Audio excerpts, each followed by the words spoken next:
میں یہ نہیں دیکھوں گا کہ سامنے والے کو میری بات اچھی لگے گی کہ بری لگے گی. ہاں پہنچانا ہے نرم طریقے کے ساتھ،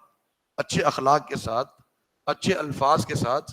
لیکن یہ نہیں کہ دعوت کا چہرہ ہی ختم کر دیا جائے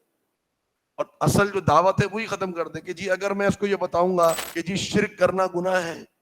آپ نے مزارات پہ نہیں جانا ہے، نبی صلی اللہ علیہ وسلم کی اتباع کرنی ہے، اپنے علماء اور اپنے ائمہ اور اپنے آباء و اجداد کے پیچھے نہیں چلنا ہے، اگر میں اس کو صحیح دعوت دوں گا تو یہ تو مجھ پر کہہ دے گا کہ یہ تو فلانا ہے اور فلانا ہے، تو وہابی ہے، اہل حدیث ہے، گستاخ ہے، جو بھی لقب وہ دینا چاہے وہ دے دے اور یہ کہہ کے وہ تو چلا جائے گا. تو میں کیوں اس طرح کی بات کروں؟ نہیں، میری ذمہ داری یہ ہے کہ میں جو پہنچاؤں وہ اچھے طریقے سے پہنچاؤں اور مجھے اپنی دعوت کے اوپر فخر ہونا چاہیے، پراؤڈ فیل کرنا چاہیے. سلیمان فارسی رضی اللہ عنہ سے ایک مشرک نے کہا کہ کیسا نبی ہے تمہارا صلی اللہ علیہ وسلم کہ جو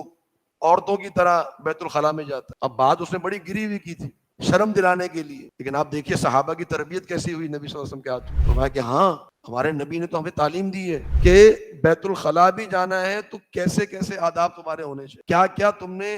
شرعی اصول ہے جن کو تم نے مد نظر رکھنا ہے اور ان کو تم نے عمل کرنا ہے.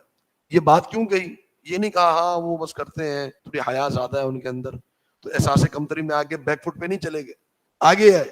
کہ ہاں بالکل ایسا ہی ہے اور بڑے طریقے کے ساتھ بتایا کہ ہاں وہ تو ہمیں یہ بھی بتاتے ہیں، یہ بھی بتاتے ہیں، یہ بھی بتاتے ہیں. تو ہم لوگ اکثر اپنی دعوت پہنچاتے ہوئے تھوڑا سا احساس کمتری میں اور پیچھے کی طرف چلے جاتے ہیں.